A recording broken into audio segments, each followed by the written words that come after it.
After 1,381 days in captivity, French aid worker Sophie Petronin has returned home. Her release was part of a hostage settlement negotiated by the Mali government. A prominent opposition leader and 2 Italian nationals were also released as part of this deal. The Italian Prime Minister Giuseppe Conte and Foreign Minister Luigi Di Maio welcomed the freed hostages. Our next report brings you the details about this conflict-ridden Central Africa region. Take a look. After nearly about 1,381 days in captivity, French aid worker Sophie Petronin has now finally managed to return home.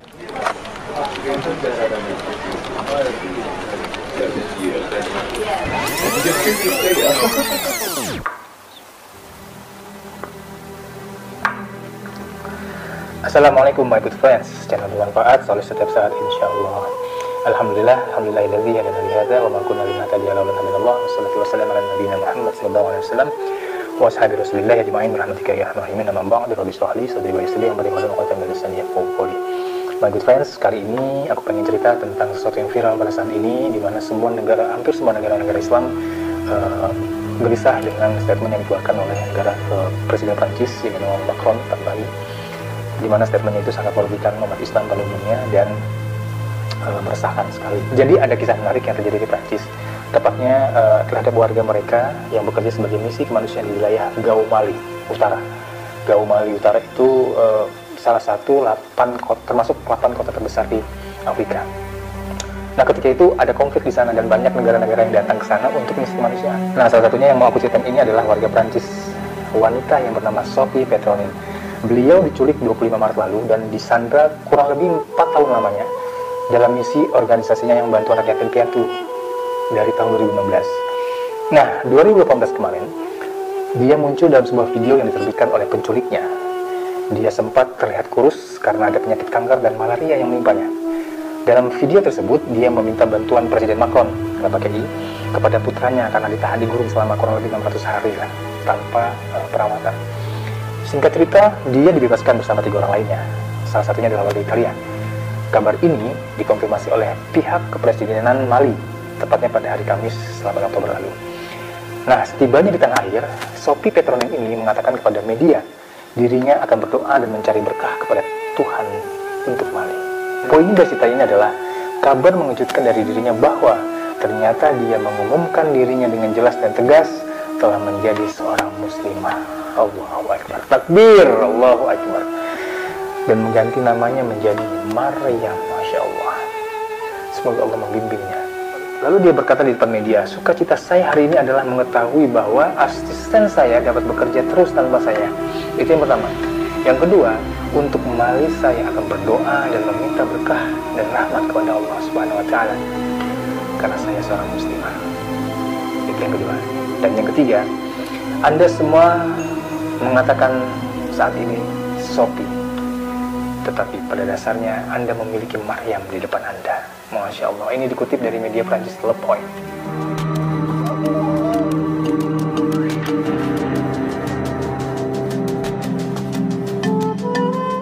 Alors, pour le Mali, je vais prier, implorer les bénédictions et la miséricorde d'Allah, parce que je suis musulmane.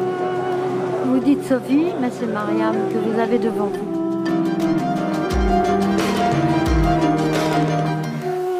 Nah, lalu ia mengirimkan pesan khusus kepada Presiden Macron tanpa kurang lebih kalimatnya seperti ini. Tuan Macron, tanpa damai bagi mereka yang mengikuti petunjuknya. Saya menerima bahwa Anda pasti heran bagaimana Sophie Petronin, seorang wanita Prancis ras kulit putih murni, Kristen Katolik, telah masuk Islam setelah 75 tahun menjadi Kristen dan selama 4 tahun penahanan di antara umat Islam. Izinkan saya menyederhanakan segala sesuatu untuk Anda, Tuan Macron tanpa iya, saya adalah seorang kawanan Muslim, tetapi mereka tidak pernah menyentuh saya dengan buruk, dan perlakuan mereka terhadap saya adalah penghargaan dan penghormatan bagi saya. Mereka biasa menawari saya makanan dan minuman, dan mereka menghormati privasi saya. Tidak ada yang pernah melecehkan saya secara verbal dan fisik, dan mereka tidak menghina agama saya, Yesus atau perawan damai atas mereka berdua. Ya, seperti yang dilakukanlah kepada Nabi Muhammad SAW. Mereka tidak memaksakan Islam pada saya, Tapi saya melihat dalam akhlak mereka, orang-orang yang menyucikan diri dengan air dan berdoa kepada Tuhannya selama 5 waktu dan puasa pada bulan Ramadan. Tuan Makron tanpa ini.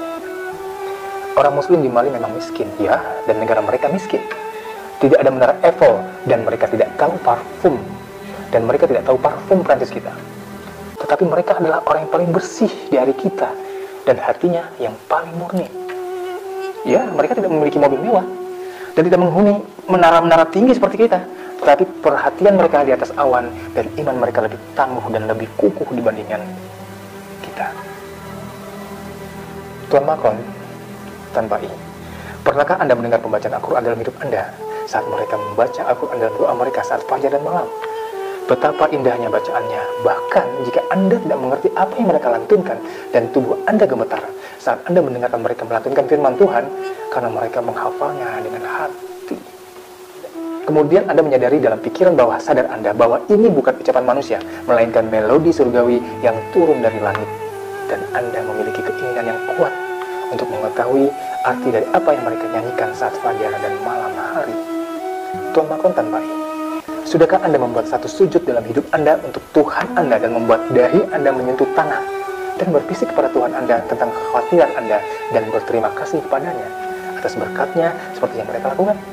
Pernahkah Anda merasakan kedekatan Tuhan dengan Anda dan kedekatan Anda dengan Tuhan? Wanita mereka memang hitam, tapi hati mereka putih seperti susu. Mereka memakai pakaian sederhana, tetapi di mata laki-laki mereka adalah yang paling cantik. Mereka tidak bergaul dengan laki-laki asing.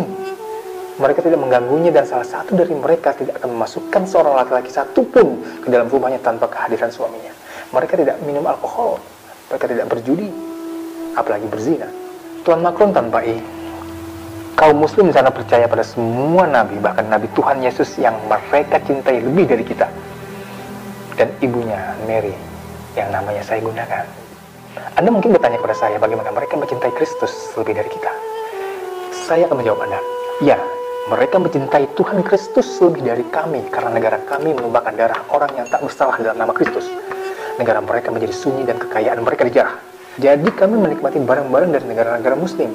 Tuan Makron tanpa kesimpulannya begini, saya tidak ingin mendeklarasikan Islam saya di Mali, sehingga saya tidak akan dikatakan telah masuk Islam di bawah pedang. Dan saya memutuskan untuk mendeklarasikan Islam saya saat saya bebas di tanah kelahiran saya di Perancis. Dan untuk menyampaikan Islam, pesan Islam kepada jutaan orang Perancis dan Eropa, baik itu Kristen, ateis, dan lain-lainnya. Saya tidak lagi melihat Perancis dengan keindahan glamornya.